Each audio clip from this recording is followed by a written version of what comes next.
The thing about Lulu is she's been performing for 50 years. She's always so incredibly upbeat and positive that you'd never dream that she's been through so much heartache. The periods of depression, loss of her son to America, the collapse of 2 marriages. So Lulu's suffered a lot, and I think tonight we could really get to hear her speak about it for the first time. I don't think I've done an interview like this one before, because I'm sure he pulls no punches. We're going to see a little person with a massive voice and an incredible story. I hope this was a good idea.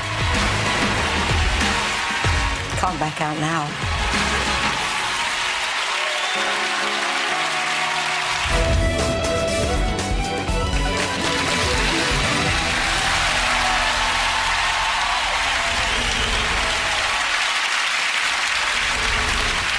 Lulu. Piers. What kind of name is Lulu? Actually, it was a name that was given to me by the lady who discovered me, Marion Massey. And she'd heard it in America. She said it was very positive. It actually means an outstanding person or thing in the dictionary. Are you a person or a thing? Depends on my mood. How different is Lulu to Marie McDonald McLaughlin Laurie, your My natural first name? incarnation. Yeah. Some people trying to be funny, you know, they're in the street, they go, Marie, you know. And I'll go, oh, my goodness, somebody who knows me from my past. Now, maybe my brothers or sisters sometimes slip into it, but they call me Lou. But I think, you know, you have to have that persona for the stage when you're performing. Yeah, and then, so I've changed. I've changed from being that 15-year-old. What do you think is the biggest misconception about you? Maybe people think I'm one-dimensional. I'm just a ball of fluff. Why is that a misconception? Because there's more to me than I often show. Because I think, when I'm honest, if I'll be honest, when the lights go on, I become Lulu. And I think that's part of the thing that happened to me, because I was a sort of child star, and I just felt, you know, I have to perform when the lights go on. Now, Lulu, let's take a look at how you stayed in the spotlight for the last 50 years. Little Miss Dynamite, they call her. Well,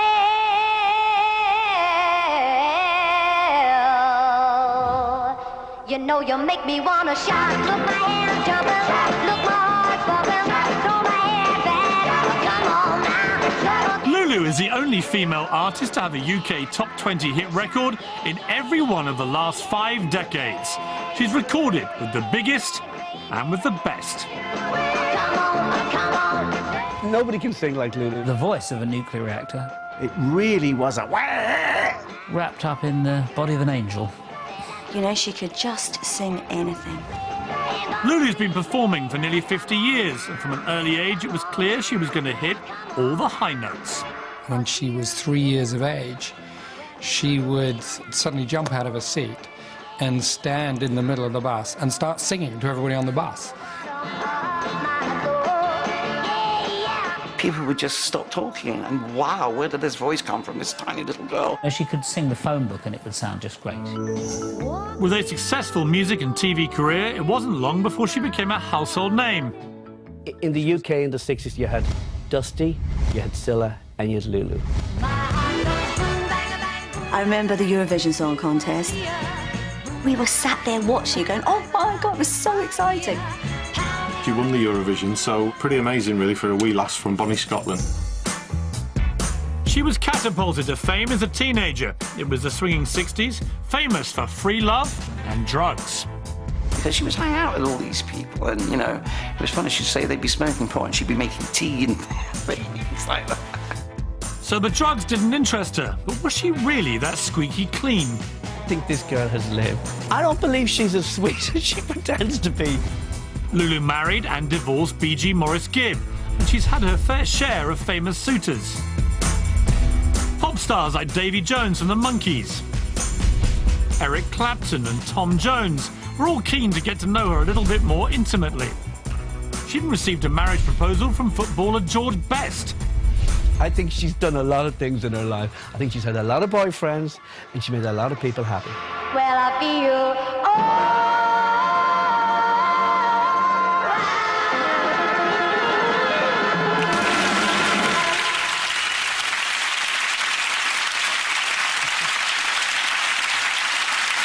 Your reputation, I mean, you had this tag of the last remaining virgin in London in the swinging 60s. How embarrassing.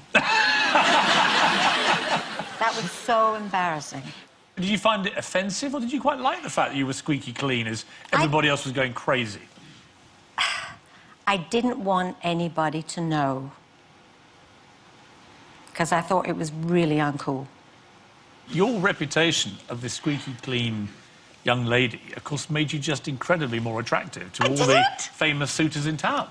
It did. I mean, the George Best story, he's sneaking out of your hotel room at 4:30 in the morning. Now, knowing what I know about George Best, he's not up there for a cup of cocoa, is he, Lulu? What were you doing in there till 4:30 in the morning? There was a lot of heavy petting going on. Later, he calls you, says that he's in love with you, and he'd like to get married. He was drunk. You reply, it's the painkillers talking, stop drinking and go to bed, George. I think maybe when he sobered up, he would have changed his mind. The one I want to talk to you about now is actually very sad because of circumstance. You had a love affair with Davy Jones of the Monkees, who sadly died very recently. Yeah, I fell for him, and I thought he fell for me. And so I went to LA to work in the Coconut Grove, which was a place that I think we had albums with Ella Fitzgerald at the Coconut Grove, Frank Sinatra at the Coconut Grove, and there was I to the Coconut Grove. I thought I was the hottest thing. And Davy had said he would come, and he came to the opening night, and that was it. You fell for him, didn't you? Big time. I did. I fell for him big time. I had to leave Los Angeles and go off to Miami to do another gig, and because I didn't hear from him, I was wondering what was going on. And the next thing I heard, he was getting married. He'd been living with that girl. The whole time? Coming out to see me, yeah, and taking me out. And the girl was obviously living with him, I think. And you had no idea? I had no idea. No. And I was heartbroken. And, you know, I only recently realized that that was kind of what pushed me towards Morris. Well, we're going to come back to Morris, but I just want to turn to David Bowie. Okay. Because in 1974, he invited you to record a version of The Man Who Sold the World with him on backing vocals. I was working in Sheffield, and I was doing a TV series, and in walks David. He came straight over to me, and he said, I'm working tonight, will you come and see me? And I was like, yeah, you kidding? I'm there with bells on. He sent a car for me. I went to see the concert. He was unbelievable. And then there was a big party, and he said to me, I'm going to make an effing hit with you. You have got the most unbelievable voice. I'm like, oh, my. I was very flattered. And you did. You had a couple of hits with him. I did. And I didn't actually know this about you, but you and the great man had a fling. We were not a love match. It was not. We were not soulmates. It was. I had a little 5, you know. Well, he was married, thing right, with him. to Angie. She came along with her boyfriend that night. She had a boyfriend with her that night. They had an interesting relationship. So hang on. So, yeah. So you're seeing her husband, and she brings her boyfriend. Yeah, that she had a boyfriend with her. And he said, this is Angie, and this is her boyfriend. I went, oh, what's that? Oh, mommy. And I want to read you something from your book. They were the best I'd ever seen. I had my own viewing up close and personal. I discovered that David had beautiful... What is the missing word? Thighs. You said he had the most beautiful thighs you'd ever seen. Actually, I think David Bowie's thighs in those days are comparable to Naomi Campbell's thighs. Really? Yeah, they were very muscular. And you saw, to be honest, everybody saw David Bowie's thighs on stage. He used to wear these little shorts and, you know. You described it in an interesting way. You said that the reason that you sort of backed off getting deeper into a relationship with David was that he wanted to take you to your dark side. and you didn't really want to go there. What did you mean by that? I don't know that he offered to take me to my dark side. I think it was my fear that where Bowie was going, I couldn't travel. Let's come back to where this all started. You were born, as I said, Marie MacDonald McLaughlin Laurie in Glasgow in 1948 to Betty and Eddie. You lived in the tenements in Glasgow. You had no hot water or heating. You shared We had a geyser. You had a you shared a bathroom, is that right, with other tenements? A toilet. We didn't have a bathroom. What did you do about washing? We had big tin baths that were in the front of the fire. What is your memory one of a deprived childhood? It was just how everybody was. I didn't feel deprived. What was tough for you was your father had problems with alcohol. He'd come back from work, he'd have a few drinks, and your mother, clearly unhappy, would start criticising him, goading him, and eventually it would spiral into violence. Yeah. Yeah, it was just, it was, as a child, it was frightening, very frightening, that my parents would be fighting like that. And she was angry with him that he drank and he didn't, you know, he didn't do what she wanted, and so she wouldn't stop, and I used to beg her to stop, and she wouldn't. So, yeah. It was... I mean, to watch your father, or to hear your father hitting your mother. She'd hit him back. Yeah, it was very scary, and I used to get in between them and try to push them apart and yell at them. And when you were 8, he went to hit you for the first time. What did you say to him? Don't you dare. And I don't think he would have hit me. He was, yeah, you. He did that a lot. I'd do that. Well, when you look back on that period of your life, what do you feel about the circumstances your parents had to deal with? I've done a lot of... I've been quite introspective about myself and about my family, and my mother was adopted, and my father had a tough life, and that's how they dealt with it. That's how they dealt with it. And it wasn't easy as a child. But I sort of think maybe that's what's made me who I am. And I love my parents because even though there was that kind of madness, there were a lot of amazing times too. And we were a mad family. There was a lot of laughter and a lot of love there. I mean, but that part was crazy. Did they love each other, your parents, do you think? They did. They did. And did they love each other to the end, do you think? My mother died. When my mother died, my father just wanted to die. And he did. He died 18 months later. And I think he died of a broken heart.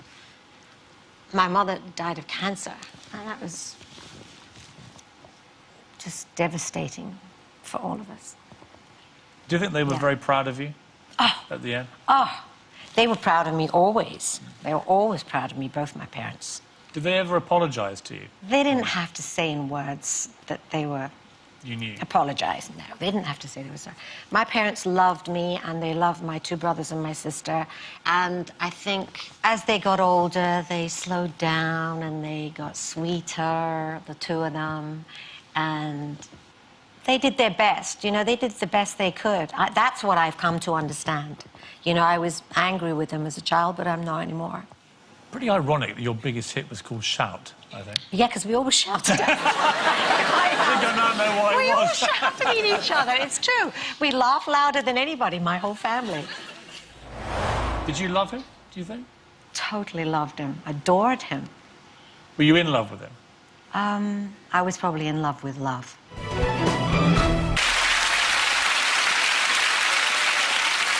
When was the first moment that you realised, wow, I can sing? I was very, I won't give the exact age, but probably about 3 or When you get this huge voice, you're tiny. That's all you're like 5'1", and it got huge elbow. That's what people say about it. You're like him for that. My father had a great voice. He had a voice that was kind of like between Mario Lanza and Pavarotti. And, you know, in Glasgow, on a Friday night, the men get their wages and they have a drink, and very often they gather in each other's, you know, apartments and sing. You sit around and you talk about your life and how tough it's been, and then, come on, give us a song, Eddie. And I would be in bed and I'd be, can I sing? At the age of 12, you hear a local singer called Alex Harvey singing Shout in a Glasgow club. He was electric. He'd just come from Germany. I think around the same time, he must have been there about the same time that the Beatles were in Germany. He had 3 tiny thin legs and black leather trousers, a black leather jacket, dyed black hair, and he stood up with his guitar and he went, well, you know you make me. I said you make me wanna. I said you make me wanna. I said you... I went, oh, whoa. Whoa. I was like,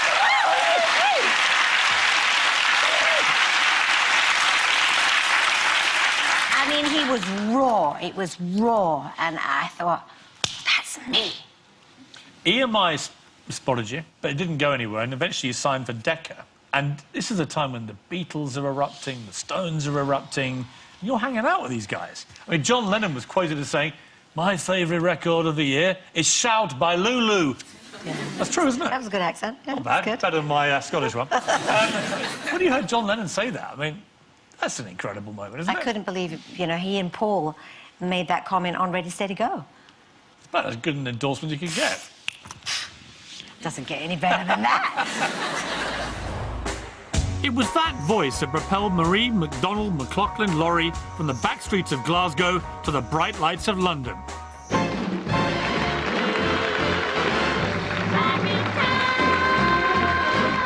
When I was young, I was quite shocked at how big a star she was. You know, I'd come to London as a little girl and we'd go shopping along Oxford Street, and all these people would be running after us, and I'd be like, why are they doing that? In the 60s and 70s, Lulu was in hot demand. She had her own TV show and was a regular on Top of the Pops. And it was backstage there where she met Maurice Gibb. I remember she called me up once. She said, look, I've just done Top of the Pops with a band called the Bee Gees. I said, I love the Bee Gees. I love them. And she said to me, yeah, I think one of them really likes me. One thing they have in common is they all talk a lot about it. Everybody wants it or has it or holds it, but as for me, I doubt it. I think Lulu and Maurice were probably one of the first big celebrity pop couples in the UK. I mean, they were real stars. They were, at that time, like Prussian bags. Everywhere you went, doors opened for them. Within 2 years of meeting, pop's perfect couple tied the knot. But behind the smiles, things weren't so rosy. Maurice started to drink heavily. After just 4 years of marriage, their relationship disintegrated. That whole thing fell apart through Maurice's alcoholism. In a way, they were like 2 teenagers playing at marriage, if you know what I mean. I think it just happened too early. So if you wanna To deal with the split, Lulu did what she knew best and threw herself into work. Hello.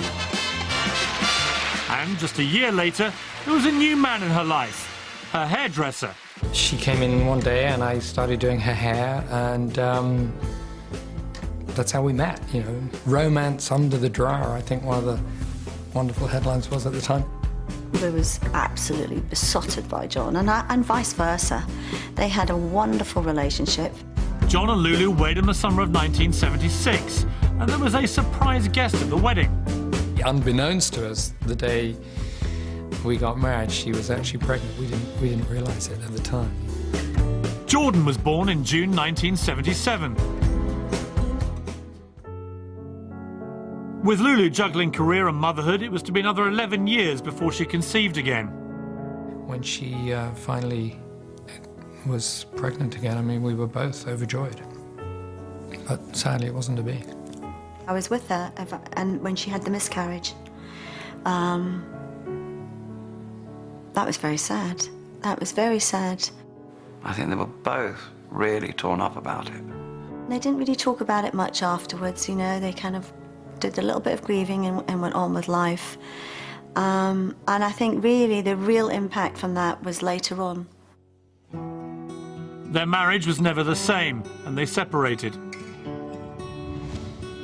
When work forced John to move to America, a decision had to be made about 14-year-old Jordan's future.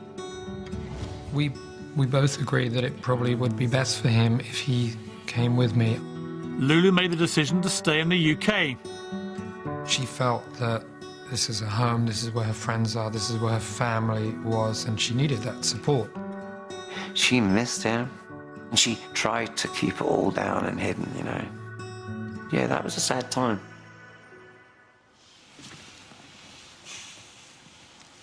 What are your memories of, I mean, I can imagine for you, as a mother, it can be very few harder things to do than see your boy of 14 flying off to America. You know, it's not how you thought your life was going to be mapped out.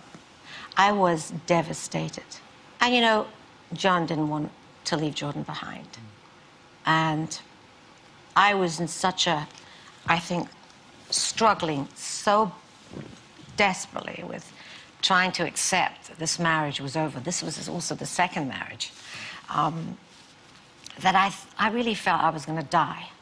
So I thought Jordan would be better in the end. It took a long time to get to that point, but it would be better for him to be in America, in a boarding school, and with his father, who was very strong at that point. But I would go every 6 weeks. It was exhausting.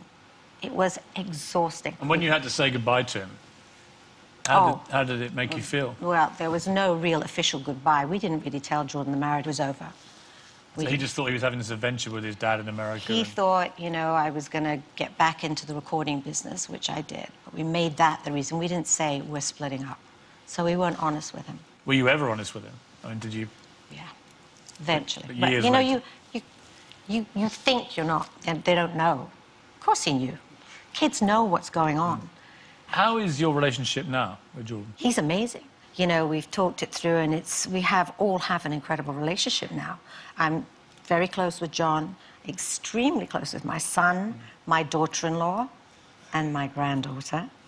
How big a blow to you was losing your second baby to a miscarriage 11 years later?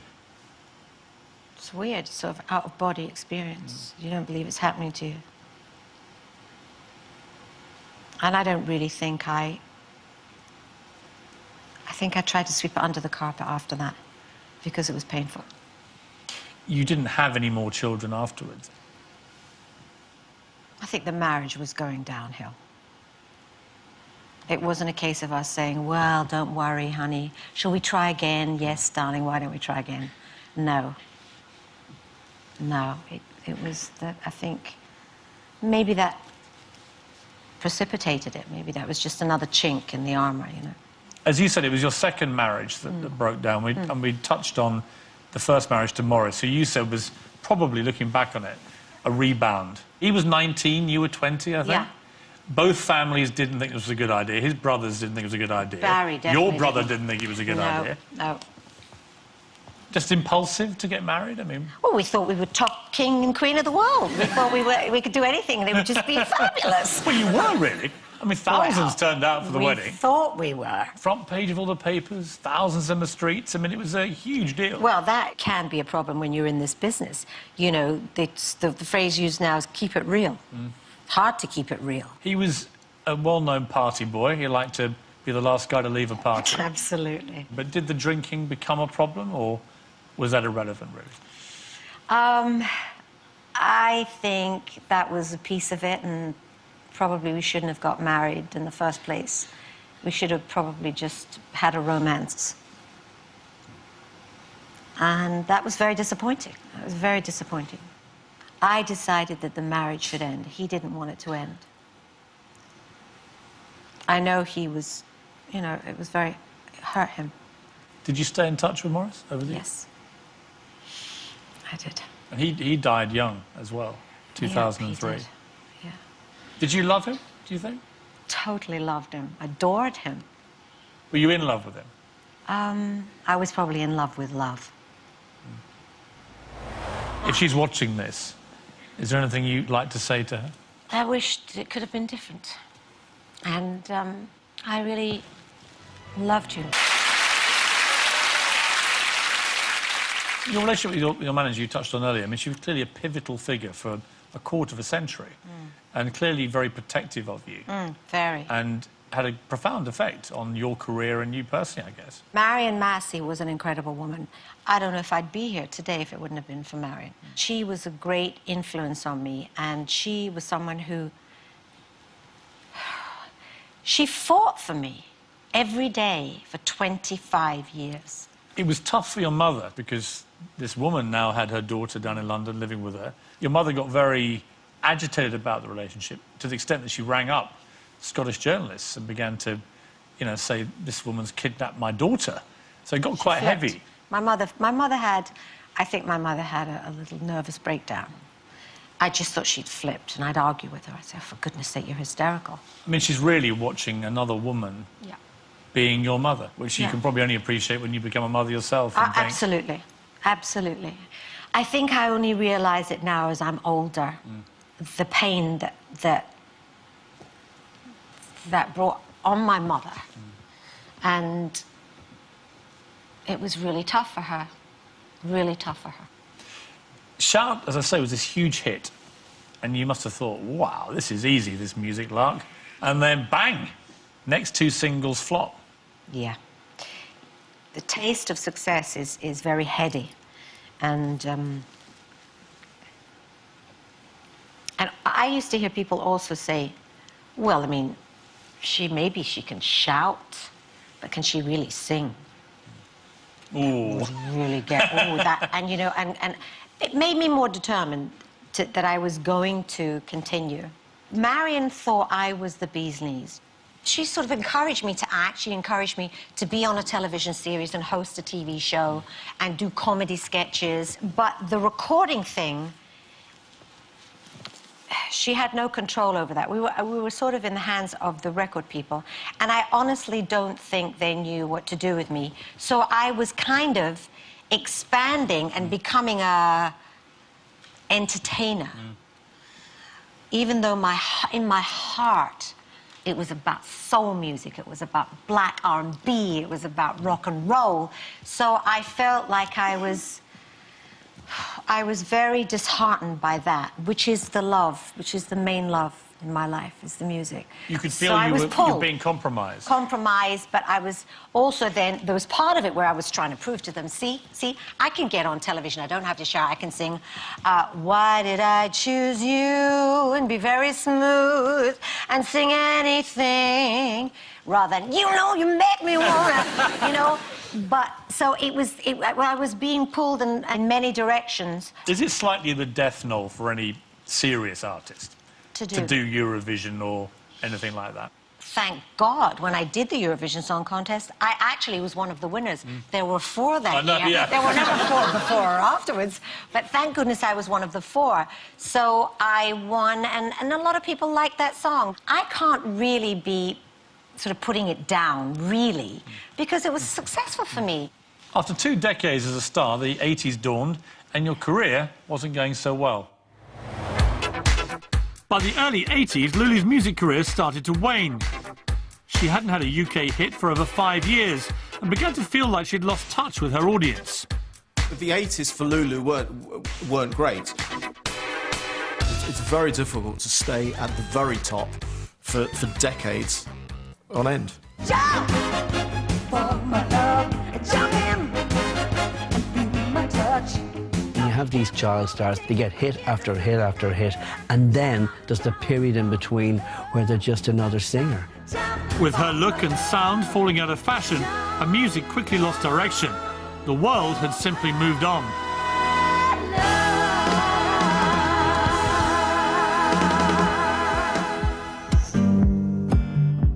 Fellow artists of her generation, such as the Rolling Stones and David Bowie, continued to have chart success. Lulu turned to other avenues to keep herself in the public eye, giving out fashion advice. I think this is a lovely touch, the suede with the leather, and it's a great colour, this. And starring in panto. It wasn't unheard of the pop star of the 60s and the 70s to move into panto and things like this. But the 80s was the period where it became very uncool. But it wasn't all about treading the boards. In 1986, Lulu did have a top 10 hit, but it was a re-release of a 1964 song, Shout.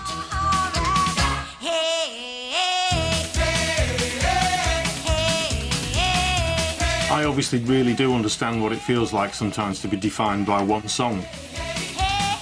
And I'm sure at the times when she wishes it didn't, but it does. It's a mistake to go backwards, you know, and Lulu has learnt that, and to be honest, I've learnt that from her. By the end of the decade, Lulu had split from her longtime manager, Marion Massey. She came to me, actually, around then and said, look, well, you know, what am I going to do? She felt she was out of her marriage. She didn't feel that she was in the music business anymore. She missed making records. The career of the girl who used to shout so loudly was now more of a whisper. I mean, you've been cringing for the last 3 minutes watching almost all of that. So this period clearly, for you, was a pretty low time. I was reliant upon record companies getting the stuff for me, getting the music for me. When I actually always used to think to myself, I don't like their suggestions for me. They don't suit me. They don't fit me. And so I just lost myself. I got lost. I got lost. Marion had been with you 25 years. You were like mother and daughter in many ways. It must have been a huge decision for you to end it, the business relationship with her. How did it come about? It was more than finishing a business relationship with Marion. Marion said, well, you know, I don't think you're happy with any of my suggestions. When she suggested I do Peter Pan again for the 4th time, I said, I can't. I just can't. And so when she said, well, I think maybe you're not happy with what I'm, you know, doing with you, so maybe we should split. And it came out of my mouth, and I said, I think you may be right. How did she react to you saying that? I think now that it must have been absolutely devastating for her. It must have been like the biggest betrayal, like a hit her beneath the belt. I never really thought about it till much later on, because that woman had given me so much of her life. And I feel bad about it. I learned so much. If she's watching this, is there anything you'd like to say to her?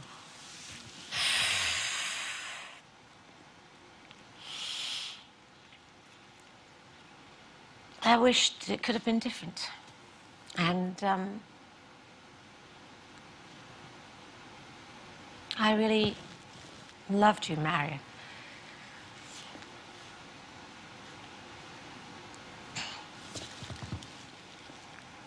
Yeah, it was hard because, I mean, I just learned so much being with her. I have a lot to thank you. That maybe is probably the best thing to say. Thank you for everything. Is there any truth Jason Orange relit your fire in more ways than one?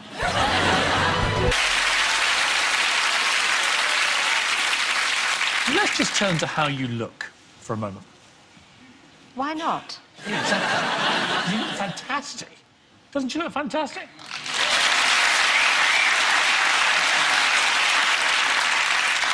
But do you feel it's unfair, the pressure on women to look young when men can be allowed to grow old disgracefully? I do think it's unfair. When you're in the music business, it's all about youth. It is all about youth. So when I changed the color of my hair, and I changed the style of my hair, I went from looking 20 years older to 20 years younger. But I also, you know, changed the way I dressed. I mean, that's what you do if you want to stay relevant. Is it all as God and nature intended, or whether you'd ever had any help? Well, you know, whether I had any help? Yeah, of the sort of nip and tuck variety. I've had the needle. Which needle? I've had Botox. You have? I've had Botox and I've had fillers. But never the full-on... Not anymore, not anymore. The no, I don't do scalpel's any of been that. put to one side? No, I mean, no. And I can show you behind my ears, but after. Don't mess with my hair. After. Now, Lulu, as you entered your 40s, you were ready for a new challenge. It was 1992. After 30 years in the business, Lulu wanted to prove she could not only sing, she could write as well. Lulu had not been acknowledged or recognised really as a top songwriter, delivered this song, which Tina Turner cut, and not only was it a brilliant title, it was a brilliant lyric, and Tina made it into an incredible record. And that incredible record became a worldwide smash.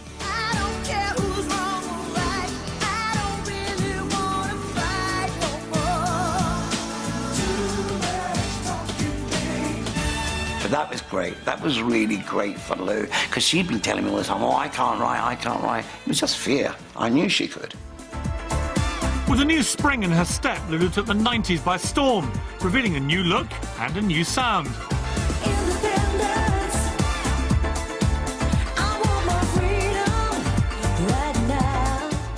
When I first heard Independence, I thought, oh, she's done it again. You know, this is real talent. Lulu was discovered by a whole new generation. No, don't kill Lulu. No, not to kill her, no. People would be very upset. Right. She's a national treasure. Right. My children, well, they're not little children, they're teenagers and 20 now. They adore and they can't believe it when they hear, like, you know, an ad fab, Jennifer Saunders, and them saying things about Lulu and, you know, champagne for Lulu. Champagne for Lulu. A crowning moment came in 1993 when she received a call from the UK's biggest boy band. Wow, she just brought something special to that song. The song is great, it's gone along really well, and when Lulu comes out, that's the moment on this.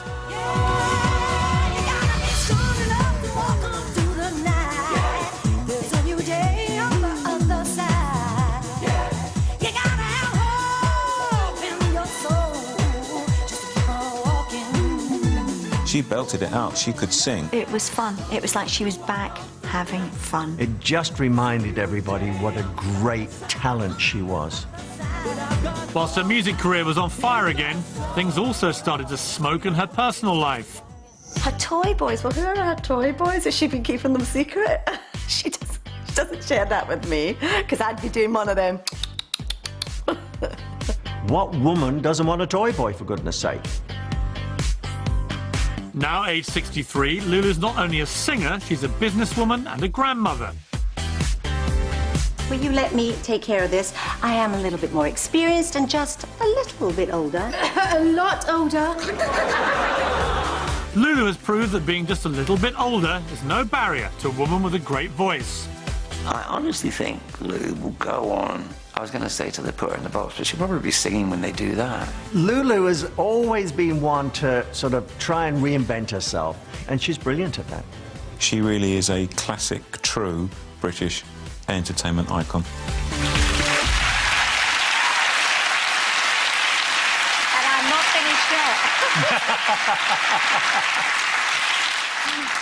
Now, I remember the whole Take That thing. It was such a brilliant record, and you were the star of that record. Yeah, it was such fun. I mean, the first time I heard it, I went, me sing with Take That? You crazy? These little boys? But then when they told me the song, and I knew the song from the 70s, and I thought, well, I'm not going to sing it like that. And they basically said, you know, why don't you try, and if it doesn't work, it doesn't, you know, fine. We'll bin it, because the rest is history. You said that you've seen a lot of yourself in Gary Barlow. The hunger, the drive, the talent. Tell me about that. He's so driven, he's one-pointed. This boy is going to get everything he's out to get, you know, and I thought, that's frightening in such a young person. And then I thought to myself, what is it that frightens me about that? I recognise myself in him. Talking of young people, let's turn to Toy Boys. It started really with Angus McFadden. You may remember, he used to go out with Catherine Zeta-Jones. There he is, handsome young heartthrob. And you were seen on his arm. And this was the first of the Toy Boy allegations. Allegations. When you first saw those headlines, what did you think? Were you like... I don't remember what the headlines were, but, you know, what did that make me, a cougar? Yes. I mean, if it were true, I would have liked it, yeah. I mean... It wasn't true? I had a relationship with Angus, yeah. So it was true? Yeah. So you were a cougar. This is a bit more tricky. Oh. Is there any truth that when you were recording with Take That in 1993, Jason Orange relit your fire in more ways than one? It's so not tricky at all.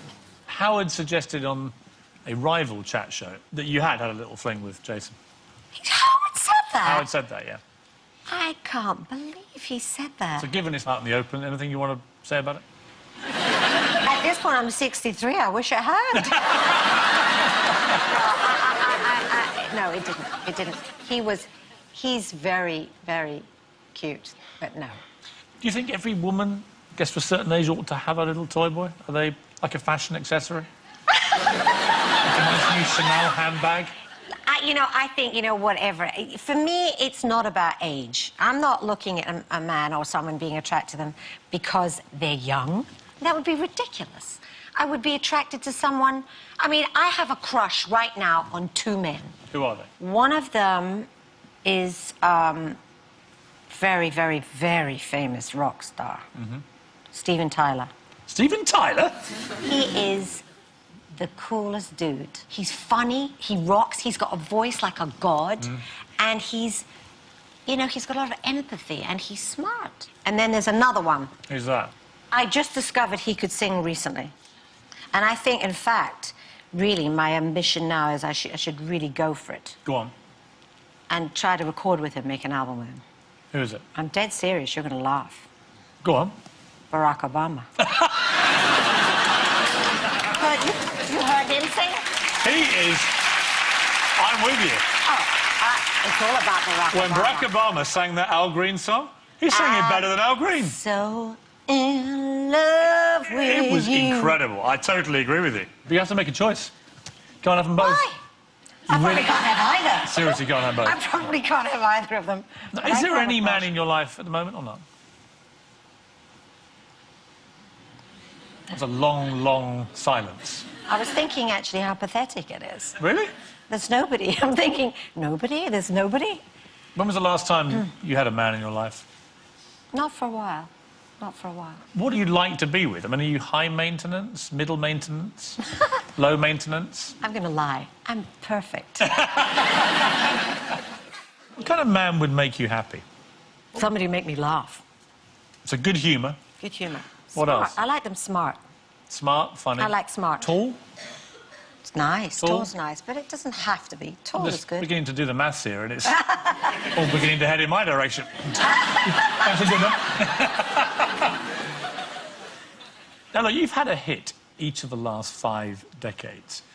What do you think the next decade is going to bring for you? I mean, do you expect to have another hit? Is that still the ultimate dream for Lulu? Ooh.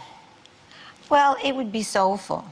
It would be soulful. Maybe to work with a few young people. A few young, cool, hip people. Like Timbaland is pretty cool, you know. Or CeeLo Green, I think, is fun. Amazing talent. But I'd also like to do some acting. I'd like to do some more acting. I've never done that. So for the next however many years, I'd like to do... I have a lot of things I'd like to do. And how would you like to be remembered when that day ever comes? How would I like to be remembered? Well, there was more to her than meets the eye. That is absolutely true. Lulu, it's been a real pleasure. Thank you.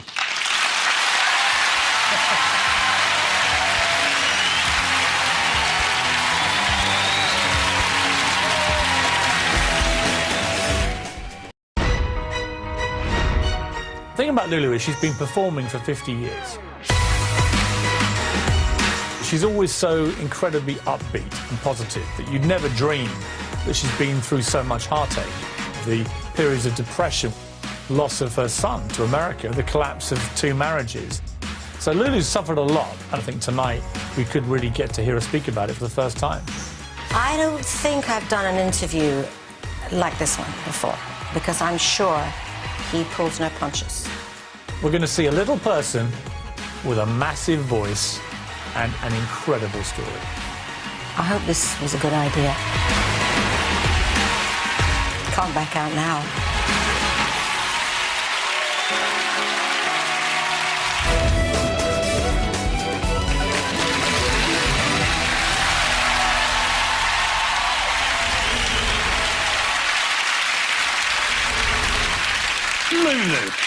Piers. What kind of name is Lulu? Actually, it was a name that was given to me by the lady who discovered me, Marion Massey. And she'd heard it in America. She said it was very positive. It actually means an outstanding person or thing in the dictionary. Are you a person or a thing? Depends on my mood. How different is Lulu to Marie McDonald McLaughlin Laurie, your My first name? incarnation. Yeah. Some people trying to be funny, you know, they're in the street, they go, Marie, you know. And I'll go, oh, my goodness, somebody who knows me from my past. No, maybe my brothers or sisters sometimes slip into it, but they call me Lou. But I think, you know, you have to have that persona for the stage when you're performing. Yeah, and then, so I've changed. I've changed from being that 15-year-old. What do you think is the biggest misconception about you? Maybe people think I'm one-dimensional. I'm just a ball of fluff. Why is that a misconception? Because there's more to me than I often show. Because I think, when I'm honest, if I'll be honest, when the lights go on, I become Lulu. And I think that's part of the thing that happened to me, because I was a sort of child star, and I just felt, you know, I have to perform when the lights go on. Now, Lulu, let's take a look at how you stayed in the spotlight for the last 50 years. Little Miss Dynamite, they call her. Well,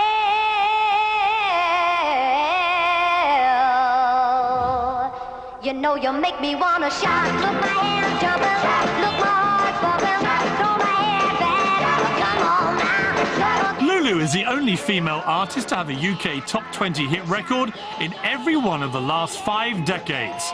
She's recorded with the biggest and with the best. Nobody can sing like Lulu. The voice of a nuclear reactor. It really was a... Wrapped up in the body of an angel. You know, she could just sing anything. Lulu's been performing for nearly 50 years, and from an early age it was clear she was going to hit all the high notes. When she was 3 years of age, she would suddenly jump out of a seat and stand in the middle of the bus and start singing to everybody on the bus. People would just stop talking, and wow, where did this voice come from, this tiny little girl? She could sing the phone book and it would sound just great. With a successful music and TV career, it wasn't long before she became a household name. In the UK in the 60s, you had Dusty, you had Scylla, and you had Lulu.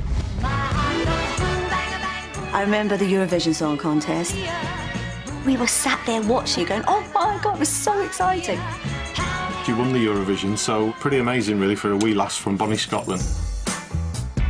She was catapulted to fame as a teenager. It was the swinging 60s, famous for free love and drugs.